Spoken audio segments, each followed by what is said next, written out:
That may be the greatest catch I've ever seen in my life. Okay, so we got a little taste of it. We got to see the wide receivers at the NFL Combine today. And, I mean, of course, I pretty much just sit there, stare at my rankings every single day, all day long. But I've finally been able to make some adjustments. And now we've only had the wide receivers and the tight ends. And you know my opinion on the Combine. So we weren't able to make any drastic moves with these wide receiver rankings, but we did have a couple players move up and down that I'm going to be excited to talk about. And of course, as always, not only can you find these rookie rankings available on Locals, which the link will be in the description of, essentially our new and improved Patreon platform, but you can also find our overall Dynasty startup rankings, get into a Dynasty league with us there as well. And there's going to be some free content on Locals for everybody to check out. Don't know exactly what we plan on doing with that yet, but you can go and check out pretty much every single post for completely free. You're just not going to be able to comment on those. Go down in the description of the video as well in the comment section if you want to check that out. But yeah, I think that should be it. Make sure you drop a like, leave a comment, subscribe to the channel. If you're not going to drop a like for me, that's fine. Drop a like for Thomas. He's staying up for us every single night to get these out to y'all the next morning. So please, everyone, go down to the comment section, say thank you, Thomas, and drop a like on the video. Of course, that helps us both. But I think that should be it. Let's go through and let's dive in to our wide receiver rankings. And starting us off at 1, I mean, after the pure speed he has have, I mean, we are going to have to put Chris Olave here. I mean, of course, I'm joking. No, we're going Treylon Burks. Nothing's changed. Now with Treylon Burks, yeah, he's not exactly as tall as we thought he was, but I mean, that was the expectation for pretty much anybody that has been doing this for a very long time. I mean, those height-weight combinations that college schools give us, they're not accurate. We have to see what the combine numbers are. That's why I've been very reluctant to talk about third-round rookie running backs, but we'll get that information very, very soon here. So with Treylon Burks, 6'2", 225 pounds, and also runs a 4.55. Now, I'm sure that a lot of people were expecting Treylon Burks to go out there and be faster than this, which is completely fine. I mean, that was baked into his draft price, but what we have talked about all along is while, yes, you like to see the wide receiver be big, strong, and fast. Of course, you like to see that, but that's not the main thing we're looking for. I know maybe on March 3rd, when all these guys are running around in their underwear and people have nothing better to talk about, yeah, people really want to focus in on hand size and act like that's going to be the only thing that matters, where in reality, we have literally proven this with historical data that the number one thing that we need to be looking for is production with the context to understand it. And with Treylon Burks, he averaged almost 100 receiving yards a game in that Arkansas offense in one of the top conference in college football. He actually accounted for 42% of his team's passing yards on a per game basis, and 50% of their passing touchdowns went to Treylon Burks. And I mean, what is kind of surprising that I haven't heard that many people talk about is Treylon Burks. They're doing everything they can to get him the ball. He's 6'2", 225 pounds. He's the size of a prototypical Alpha X wide receiver. He's running end arounds every single game. He averages 10 rushing yards a game. Now, of course, that's not Deebo Samuel level, but it just illustrates, I mean, what we have seen from this offense trying to get Treylon Burks the ball any way possible. And I don't necessarily think that's going to change once he goes to the NFL. While, yes, he maybe didn't go out there and put up the same time Chris Olave did, still at the same time, he will be a first-round NFL draft pick. So he's going to check pretty much every single box we care about, broke out at an early age, has the minimum threshold that we are looking for with our wide receivers in their 40-yard dash times based on our historical research. So I don't have too much of a concern here with Treylon Burks. Still going to be my wide receiver 1. And our wide receiver 2, this wasn't changed either. We're going to have Garrett Wilson. Now, yes, Garrett Wilson comes out. He actually runs a 4.37 40-yard dash. And a big thing I've been talking about with Garrett Wilson is, I mean, at the end of the day, yes, we can complain that he was never the wide receiver 1 on his NFL offense. And trust me, I think that does put a massive red flag on his profile. But we have to understand the context behind it, because I mean, it's so frustrating seeing the film community just make fun of the analytics community and the analytics community go right back and forth and not really understand each other's faults. Because if we were just looking at numbers on a spreadsheet and we weren't really contextualizing the situation, Garrett Wilson wouldn't look good at all. 5'11", 183 pounds, and accounted for only 12% of his college's passing offense freshman year, 34% his sophomore year, which is a great mark, but it's not necessarily putting you in that elite range like we had with the Treylon Burks, and only 26% his junior season. Now, that's not something we want to be checking out. I mean, that's not something you want to see. But as we talked about all offseason now, we're going to be very quick with this. His sophomore year, he played alongside Chris Olave, a wide receiver that I've been higher on than most people throughout this entire draft process. And he also played alongside Jameson Williams, someone I've been lower on than this entire draft process. And I mean, he came out and he was the wide receiver 1B to Chris Olave's wide receiver 1A and kept Jameson Williams on the side of the field. And his junior season, I mean, he actually leapfrogged Chris Olave. Now, yes, he has the number 1 wide receiver in the 2023 draft class going out there and dominating targets at Ohio State. I mean, it's not his fault that he's playing alongside. I mean, I don't want to compare him to Amari Cooper because not many people are going to give Amari Cooper the credit that he deserves coming out of Alabama in 2015. But, I mean, that's exactly the kind of prospect that you actually had Garrett Wilson going up against. And he was going up against another round 1 wide receiver in Chris Olave. Garrett Wilson's going to be a top 15 pick in the NFL draft. I think if you look at the overall context of the situation, it's very similar to Metcalf, A.J. Brown at Ole Miss, Odell Beckham Jr., Jarvis Landry at LSU. I mean, we have seen these instances time and time again. We just saw it, Jamar Chase, Justin Jefferson. I'm going to be fine having Garrett Wilson at 2. And at 3, we have Drake London. Now, I mean, at the very beginning of the offseason, when people really weren't considering Drake London that elite range, I thought I was going to be higher on Drake London than everybody else. I went out and said, you know what? Drake London is my 103. Book it. This man is just a dominant producer at USC. He'll be a first-round draft pick in the NFL, which, of course, NFL draft capital is not going to matter as much at receiver as it does other positions. And we've said this time and time again. I know people, I mean, at least we had one person in the comment section tell me, Mason, stop saying he broke out at 17 years old. Okay, well, he starts his freshman season at 17 years old at USC. He turns 18, but regardless, he is extremely young in that year at USC with an offense that has Michael Pittman and Amon-Ra St. Brown in it. He goes out there and he creates an every down role for himself where he averages over 21% of the passing offense and 23% of the passing touchdowns on a per game basis. I mean, Michael Pittman was a senior this year, a senior. Drake London started off the year at 17 years old. Let's put that into context. And you had Michael Pittman with 98 receiving yards on a per game basis compared to Drake London at pretty much 71. And Amon-Ra St. Brown, who is, of course, older than Drake London as well in that same offense, had already been in the system for a year. He had only 80 receiving yards a game, pretty much 9 more receiving yards on a per game basis at an older age than Drake London had. Now, I know Drake London didn't come in at 6'5" like a lot of people were expecting. He's only 6'3". Who the hell cares? As we've shown time and time again, size is not predictive at the next level for these wide receivers. You have to hit minimum thresholds. You can't be Rondale Moore. Trust me, we made that mistake. I liked Rondale Moore last year, but when you're just a far off extreme, when you're Rondale Moore, when you're Devonta Smith, that's when size is going to come into question, and that's when we should be focusing in on it. But I'm honestly not viewing Drake London any different in terms of how we're projecting him from a dynasty fantasy football perspective if he's 6'1" or 6'5". Like, you can't show me numbers that makes that matter. Like, I'm not going to be talking about that. But moving on to our next receiver, we've been higher on him than most people throughout the entire process.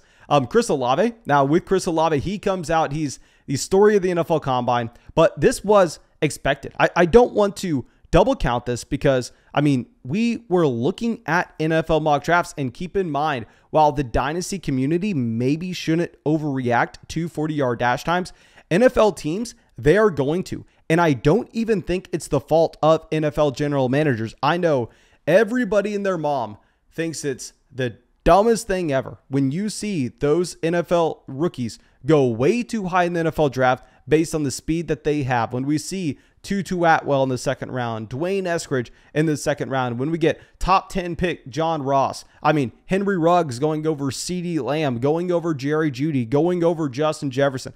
I know when we see those speedsters go way higher in the NFL draft, I mean, people kind of freak out. And yes, we shouldn't move them up our dynasty rankings based on their NFL draft capital.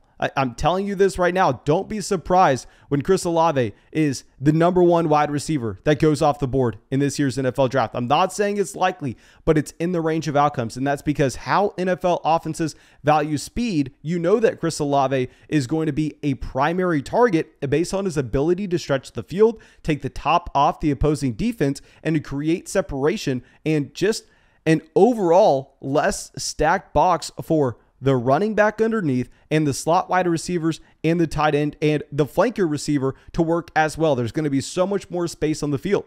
So Chris Olave just locked himself in to being a top 15 NFL draft pick.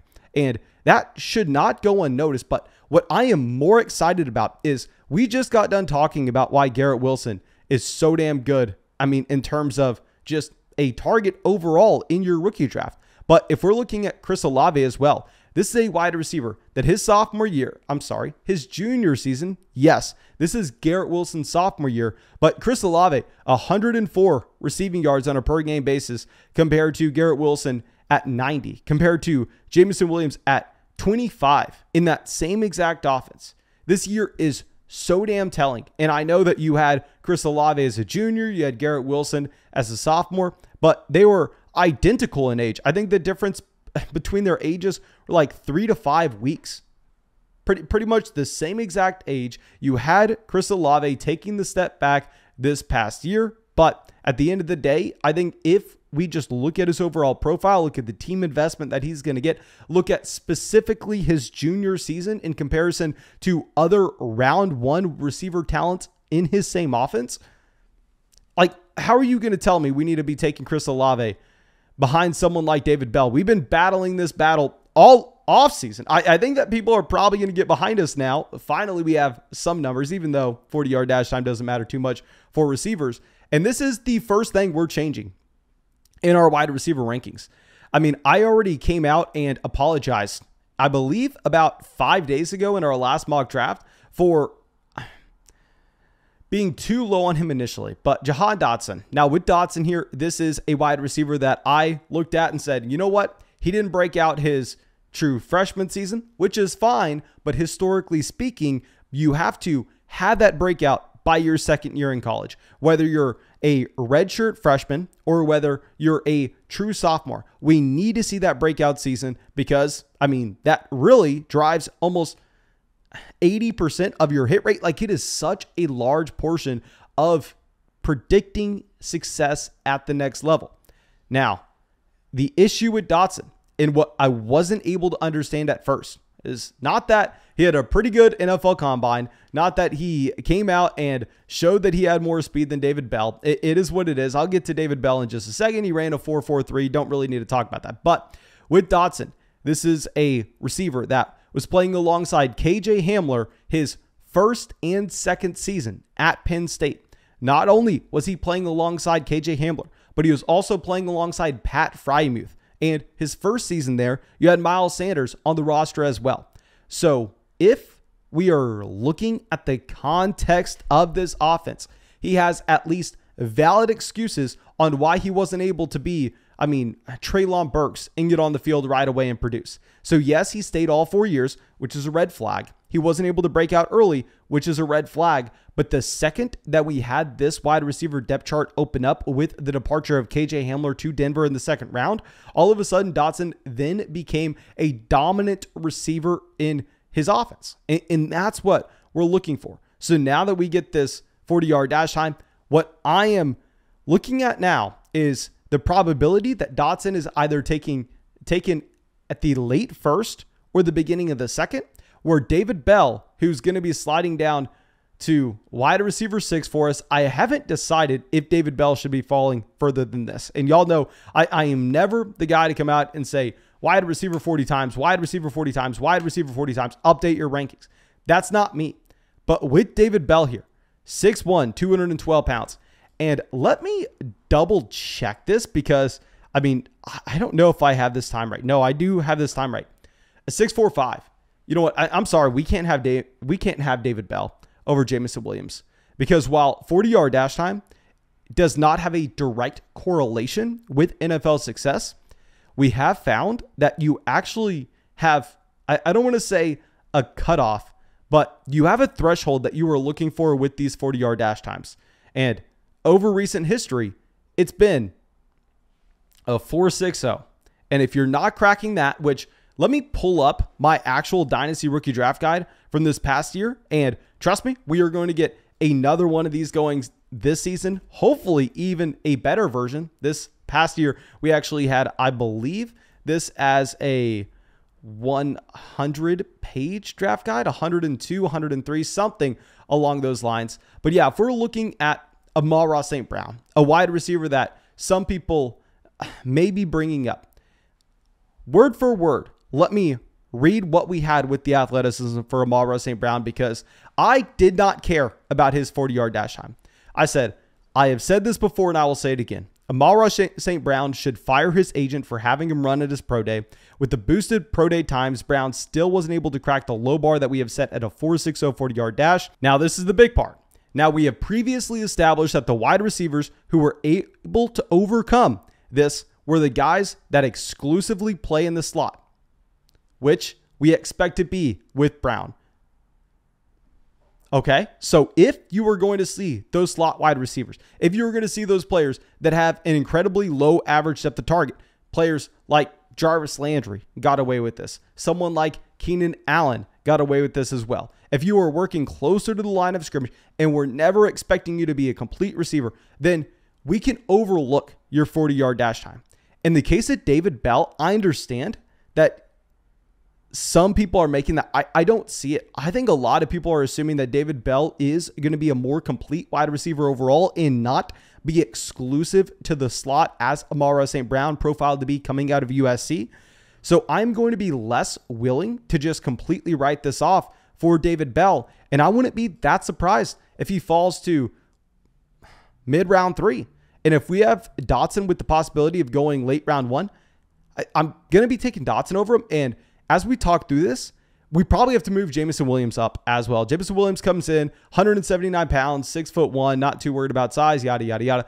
Here with Jameson Williams, we know that he's most likely going to be a first-round NFL draft pick. I've never been the biggest fan because we're looking at that production profile and he wasn't able to get on the field or break out at an early age at Ohio State. A lot of people wanted to put Jameson Williams over Chris Olave, which we've made fun of all offseason because Chris Olave in that same exact offense dominated Williams back at Ohio State. But with Williams coming from Alabama, clearly had a great season this past year, wasn't dominant as you saw with Devonta Smith 2 seasons ago, yet at the same time, I mean, this is a wide receiver that will have the speed, will have the draft capital. So I think we have to drop David Bell from wide receiver 5 to wide receiver 7 because he was already in the same tier with Dotson. He was already in the same tier with Williams, and a 4.65,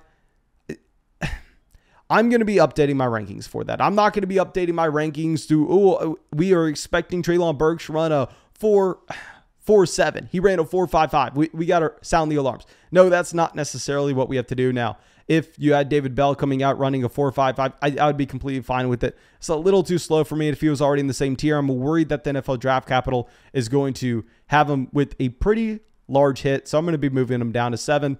And at 8, we are going to have Mr. Hype Train himself. We are going to have George Pickens coming in. Now, with George Pickens, I know that, I mean, we're probably lower on him than most people now, which I don't want to be. George Pickens, a very exciting wide receiver. But, I mean, as we've said, for whatever reason, everybody thinks that they are so special. If they come out and say, George Pickens, my guy. It's like everybody's at the cool guy club, and to get into the cool guy club, you got to say George Pickens is right there with the top 3 receivers in Drake London, Treylon Burks, and Garrett Wilson, despite George Pickens not having a complete profile to look at, despite George Pickens almost being entirely a projection. Now, I will say, 5-star prospect coming into college, dominated right away at Georgia, was able to get on the field and break out at 18 years old. And at that school, that is nothing to overlook. I mean, George Pickens definitely has the upside. And if he stayed all 3 years healthy at Georgia and he was able to go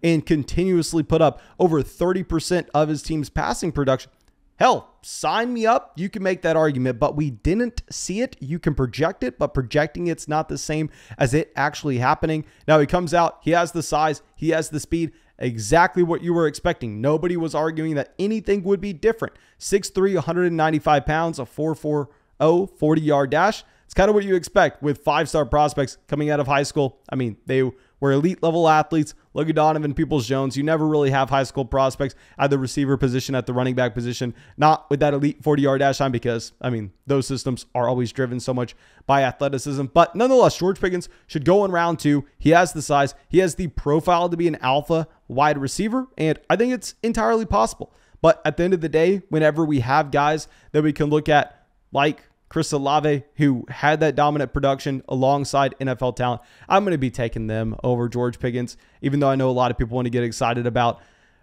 the mystery box where you have no idea what's inside. Now, of course, thank you so much for being a part of the flock and supporting the channel. Of course, you can check out all our rankings over there on Locals. You can find the links down in the description of the video. I really hope you enjoyed your day of hopefully not watching the combine, hopefully doing anything else. Come on, are we really getting to watch that? Put on Breaking Bad. Find something better to do. Look at the times after. But again, thank you. Hope you have a great day and hope we get to see you out with the video tomorrow.